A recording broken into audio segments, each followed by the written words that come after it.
कोषाध्यक्षपदी निवड झाल्याबद्दल तमाम पत्रकारांच्या वतीने या ठिकाणी सन्मान केला जातो। सर्वांनी टाळ्या वाजवून त्यांचं एकदा पुन्हा एकदा सर्वांनी स्वागत करायचे। सातारी पेढ्यांचा हार, फेटा आणि भारताचे संविधान आणि श्रीफळ देऊन या ठिकाणी त्यांचा सन्मान केला जातो।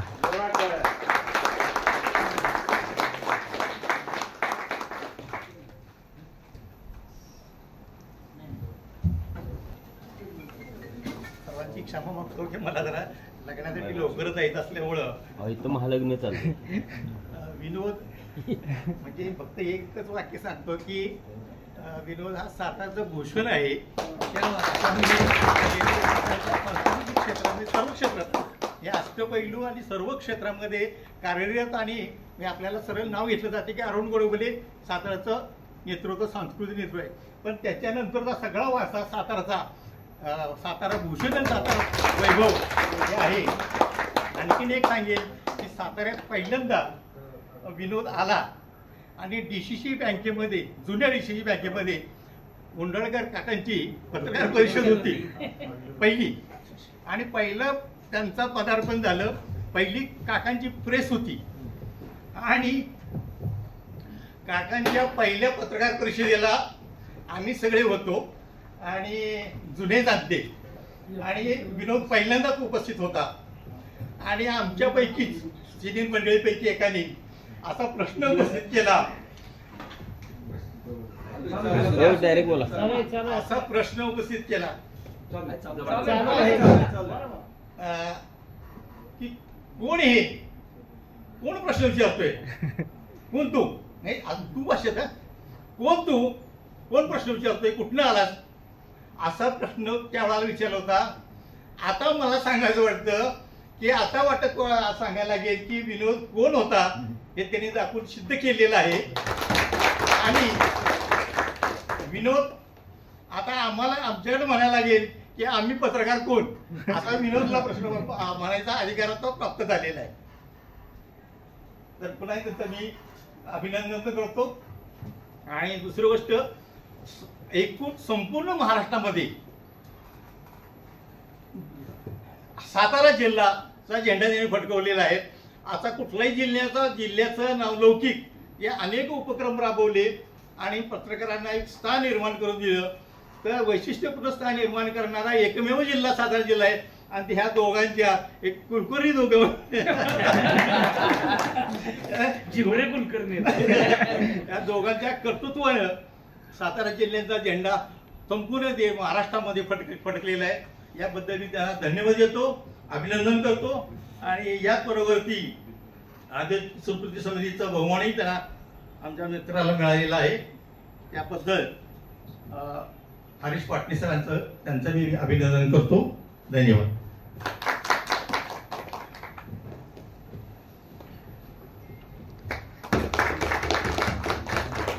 धन्यवाद दिनकर चिंबरे साहेब, खरोखरच आपण ज्या आपलं मार्गदर्शन या ठिकाणी खरोखरच खूप उल्लेखनीय आहे आणि आपल्या सातारा जिल्ह्याची ही शान आहे। धन्यवाद। सत्कार मूर्ती राहिली सर, काय झालेलं आहे सर, असं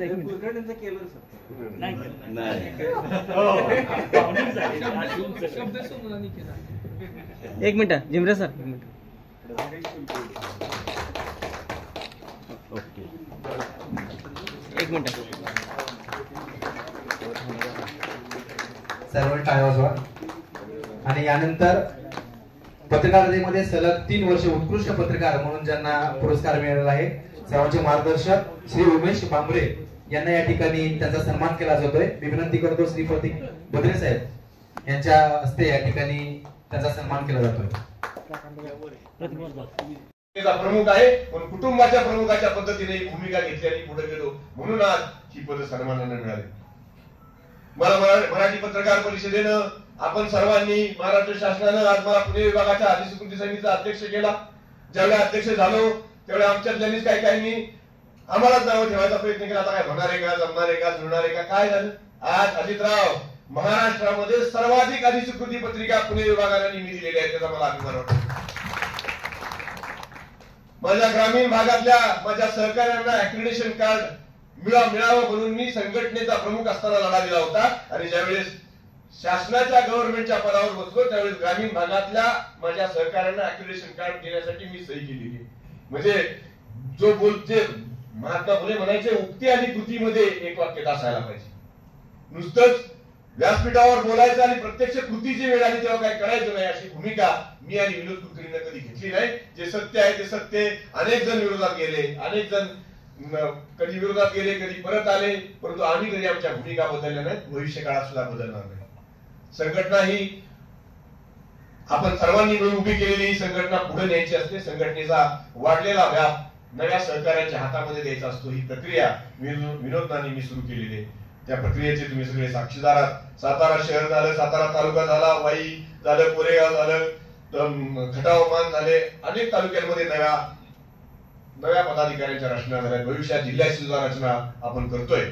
म्हणजे ही संघटना नव्या हातांमध्ये देण्याची प्रक्रिया आम्ही सुरू केलेली आहे. आज आपण संघटनेमध्ये सुद्धा आज राहुल तपासे हे आपल्या पत्रकार हल्ला विरोधी कृती समितीचे निमंत्रक आहेत.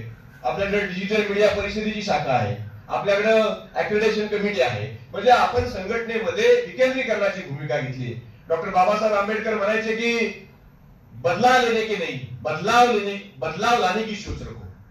अजितराव ही सोच ठेवून आम्ही काम करतोय. आम्हाला बदला काय घ्यायचा नाही, आम्हाला बदलाव करायचा आहे. की एक वाक्य आहे की सिर्फ हंगामा खड़ा करना हमारा काम नहीं है, कोशिश ये है की सूरत बदलनी चाहिए.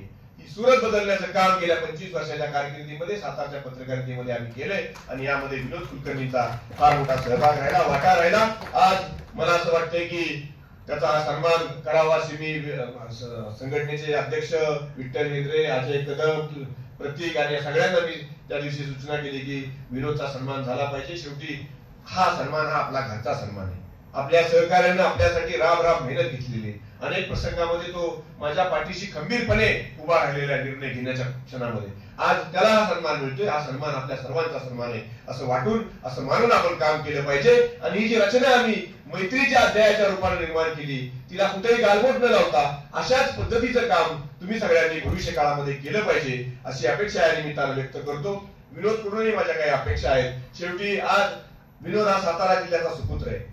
आज त्याच्या रूपानं महाराष्ट्र साहित्य परिषद असेल किंवा अखिल भारतीय मराठी साहित्य महामंडळ असेल, यामध्ये काम करण्याची त्याला संधी मिळालेली आहे. महाराष्ट्रामध्ये साताऱ्यामध्ये 93चं साहित्य संमेलन झालं, त्यानंतर सातारा जिल्ह्यानं साहित्य संमेलन पाहिलं नाही. साताऱ्यामध्ये साहित्यिक वारसा जबरदस्त आहे. आम्ही दोघं आता वाशी मर्ढेकरांच्या स्मारकाचं जीर्णोद्धार केलाय, त्याचं लोकार्पण आम्ही लवकरच करतोय. परंतु अनेक विषय असे सातारा जिल्ह्यामध्ये आहेत, त्या विषयामध्ये काम करण्याची आवश्यकता आहे. आणि त्यासाठी अखिल भारतीय साहित्य संमेलन हे फार मोठं व्यासपीठ आहे. माझी खूप अपेक्षा आहे, माझं स्वतःचं व्यक्तिगत त्याचा मित्र म्हणून स्वप्न आहे की आमच्या या कारकिर्दीमध्ये, माझ्या मित्राच्या कारकिर्दीमध्ये हे स्वप्न पूर्णत्वाला जावं आणि 99 अखिल भारतीय साहित्य संमेलन विनोद साताऱ्यामध्ये झालं पाहिजे. त्यासाठी जो दबावगट निर्माण करावा लागेल, त्यासाठी जी ताकद निर्माण करावी लागेल, ती ताकद आपण सर्वजण मिळून निर्माण करू. तुम्ही आपला पत्रकार भवनाचा उद्घाटनाचा कार्यक्रम बघितला असेल. या पत्रकार भवनाच्या उद्घाटनाच्या कार्यक्रमाला राहुल बसायला जागा नव्हती, एवढी गर्दी होती. कारण त्याचं नेटकं नियोजन, संयोजन आणि आपल्या संघटनेवर प्रेम करणारी ही संघटनेची शक्ती तिथं दिसली. ही सगळी फौज विनोद अखिल भारतीय साहित्य संमेलनाच्या साताऱ्यात होणाऱ्या संमेलनासाठी तुझ्या पाठीशी खंबीरपणे उभी. सभागृह बांधताना त्यातलं एक 5 लाख रुपयाची देणगी त्या काळात, म्हणून मी रामराजेंना सुद्धा कृतज्ञता म्हणून तिथं घेऊन गेलो होतो की तुम्ही मालोजी राजेंचे वंशज आहात. तर या बिल्डिंग इमारतीला 75 वर्ष पूर्ण होत आहेत आणि 5 लाख रुपये आपण सातारा जिल्ह्यातनं यांना दिलेले. तर रामराजेंची कृतज्ञता आपण व्यक्त केली पाहिजे असा साहित्य परिषदेमध्ये आग्रह धरला. रामराजेंना बोलवलं, त्यांची कृतज्ञता व्यक्त केली. आणि शिवेंद्रराजेंचा आंदोलक म्हणून सत्कार करताना लोकमान्य टिळकांचा दाखला सांगितला की लोकमान्य टिळकांनी केसरीमध्ये अग्रलेख लिहिला होता की छत्रपती शिवाजी महाराजांचा अभ्युदय हाच मराठी भाषेचा अभ्युदय आहे. त्याचं कारण असं की आपल्यावर मोगलांनी आक्रमण केलं, नंतर इंग्रजांनी केलं, तरी सुद्धा मराठी भाषा टिकली. त्याचं कारण शिवाजी महाराज नावाचा प्रेरणा स्रोत आपल्याकडे होता. आणि त्याच्यानंतर 13व्या पिढीतले शिवेंद्रराजे भाषेला काहीतरी दर्जा मिळावा म्हणून 1 लाख पत्र पाठवण्याच्या मोहिमेत सहभागी होतात. माझ्या विनंतीला मान देऊन दिल्लीला आंदोलनाला येतात. माझ्या सांगण्यावरून सासवड पासून दिल्ली पर्यंत अखिल भारतीय संमेलन साताऱ्यात व्हावं यासाठी पत्र देतात, कारण शेवटी ताकद लागते. विनोद कुलकर्णीकडे काय एकट्याकडे तेवढी शक्ती नाही अखिल भारतीय साहित्य संमेलन साताऱ्यात गेली, पण ती शक्ती शिवेंद्रराजेंनी दिली आणि त्यामध्ये सुद्धा मला काम करता आलं. त्यामुळे टीकाकारांचा मी आभारी. या निमित्तानं आज पत्रकारांच्या वतीने कार्यक्रम होतोय, तर टीका केली कुणी म्हणून घाबरू नका, कारण लोक ते वाचून सुद्धा फोन करतात. ते काय लिहिले, सम्राटनं काय लिहिले आहे वाचत.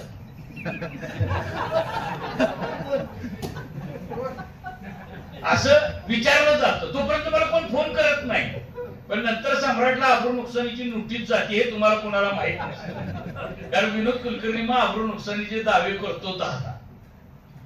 कारण माझ्याकडे वकील उपलब्ध आहे, वकिलांची फौज आहे, नंतर मी कामाला लावतो.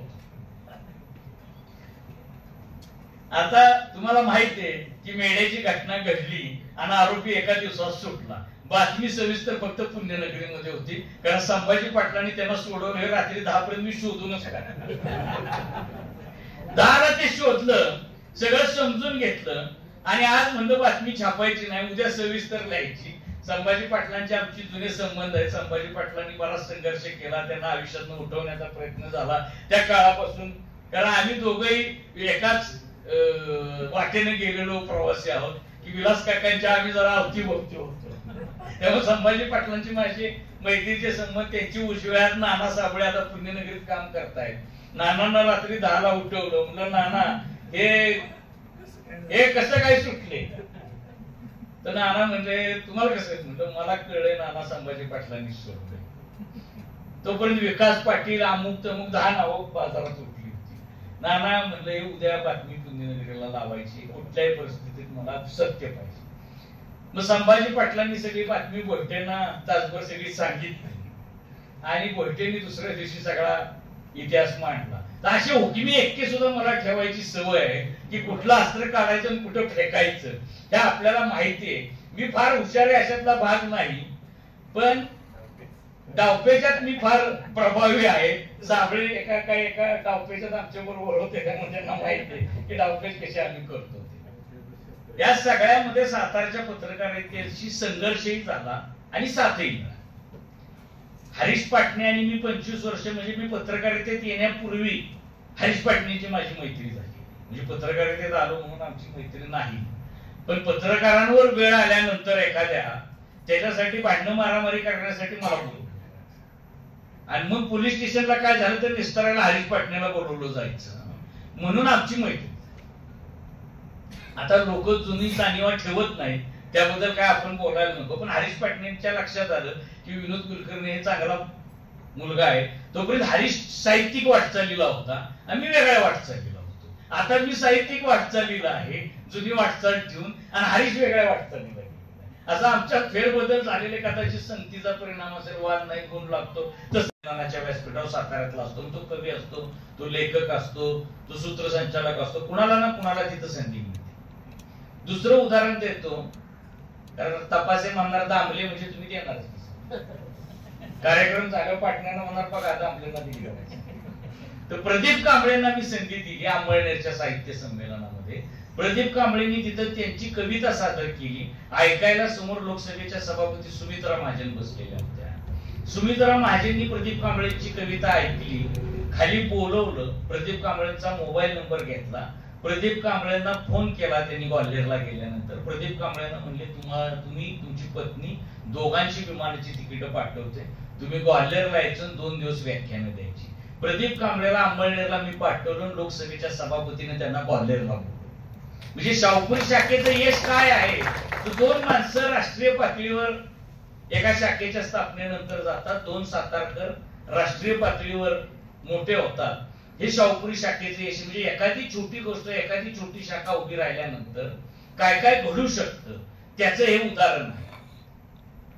1993 साली जे संमेलन झालं त्याच्यामध्ये सुद्धा 28 वर्षाचं अंतर, आणि 93 साली सुद्धा जे संमेलन मागितलं त्या अभयसिंह राजेने मागितलं, पण मागणी करायला लावणारा सुद्धा एक पत्रकार आणि संपादक होता, त्याचं नाव शंकर सारडा. शंकर सारडांनी ते संमेलन मागितलं. 28 वर्षांनी ते सातारला मिळालं. त्यावेळेस निमंत्रण एकच होतं, फक्त सातारचं निमंत्रण होतं, सातारा आणि गोवा गोव्यानं आधी खर्च झाला होता, कोल्हापूरला डी.वाय. पाटलांनी मोठा खर्च केला होता, त्यामुळे गोव्याने माघार घेतली आणि आता छत्रपती मागे आहेत, मग राजकारण एवढा मोठा आहे, द्यायचं का नाही ह्या द्विधा अवस्थेत तिथले लोक होते. पण त्यांनी दिलं आणि सातारचं संमेलन भव्य दिव्य अभयसिंहराजेंनी करून दाखवलं, शंकर सरदारांनी करून दाखवलं. लोक तिसऱ्या चौथ्याचीच नावं घेतात साताऱ्यात ह्यांनी संमेलन घेतलं म्हणून, पण ते शंकर सरदार ह्या संपादकाने घेतलेलं होतं आणि रेकॉर्डवर आहे ही गोष्ट. म्हणजे असं काय माझ्या मनात मी सांगत नाही. तुषार भद्रे आणि बापूसाहेब जाधव ही लोक तिथं आहेत, त्यांनी ते बघितलेले. श्रेय घेणारे वेगळेच होते, त्यांनी साहित्य परिषद वाढवली नाही, साहित्याची चळवळ वाढवली नाही, काय नाही, काय केलं. मी शाहूपुरी शाखेचा अध्यक्ष झालो. मी पहिलं संमेलन घेतल्यानंतर तुषार भद्रे, मधुसूदन पत्की, प्रशांत पवार आणि सुजित आंबेडकर ह्या चौघांनी 1-2 भाग केले माझ्या विरुद्ध, की हे कोण, विनोद कुलकर्णी कोण, अमुक तमुक, जोरदार झालं. रफिक शेठ बागवानचा मला फोन आला, ते केबल चॅनलवर तुझ्यावर चर्चा चाललेली. अहो म्हणलं, टीका झाल्याशिवाय माणूस मोठा होत नाही, टीका झालीच पाहिजे. कारण आचार्य यात्रेने सांगितले, सार्वजनिक जीवनात काम करत असताना हारापेक्षा प्रहार जास्त मिळतील आणि ज्याला जो प्रहाराला घाबरतो त्यांना हाराच्या इच्छेनं सार्वजनिक जीवनात काम करू. आणि जितक्यांदा माझ्यावर टीका झाली तितक्यांदा मी मोठा झालो. याचं उदाहरण तुम्हाला सांगतो. मी जनता बँकेचा चेअरमन झालो, लोकांच्या अपेक्षेने बेकायदेशीर झालो. कालच अजित पवारांचं तुम्ही जर भाषण ऐकलं असेल तर अजित पवार म्हणले, कोर्टाचा निर्णय होईपर्यंत तरी टिप्पण्या करू नका. तर आजही मी चेअरमन बेकायदेशीर होतो असा कुठला कोर्टाने आदेश दिलेला नाही. तर आज मी ज्या पुण्यनगरी वृत्तपत्रात काम करतो त्या वृत्तपत्राचा संपादक एक विरोधी माणूस होता आणि माझ्या विरुद्ध बातम्या छापून येत नव्हत्या. त्यांनी सांगितलं, बातम्या छापा. बेडकर आणि बापूसाहेबांचा मधला माणूस बातमी तयार केली त्याने आणि त्याने मला फोन केला की अशी बातमी आम्ही घेतोय, तुमचं काय नाही, काय घ्या बिंदास, माझी बाजू छापा. त्यांनी काय माझी बाजू छापली नाही. दुसऱ्या दिवशी आणखी एक आमचे मित्र प्रवीण जाधव, जुने म्हणजे आता नाही, मधल्या काळात आमची थोडी मैत्री होती. ते म्हणले, ते काय झाले, लोक म्हणतात सकाळला बातमी छापून येत नाही. कात्रे साहेब त्यावेळेस प्रमुख होते, पण प्रवीण जाधवला लोक सांगत होते बातमी छापून येत नाही. कात्र्यांना विचारलं पाहिजे, प्रवीण जाधवला जर विचारत असतील तर बहुतेक त्याचं वजन जास्त असेल कदाचित, कधी कधी असतं वजन जास्त, त्यामुळे काय असेल. मी म्हणलं माझी बाजू घ्या आणि मी लगेच ताबडतोब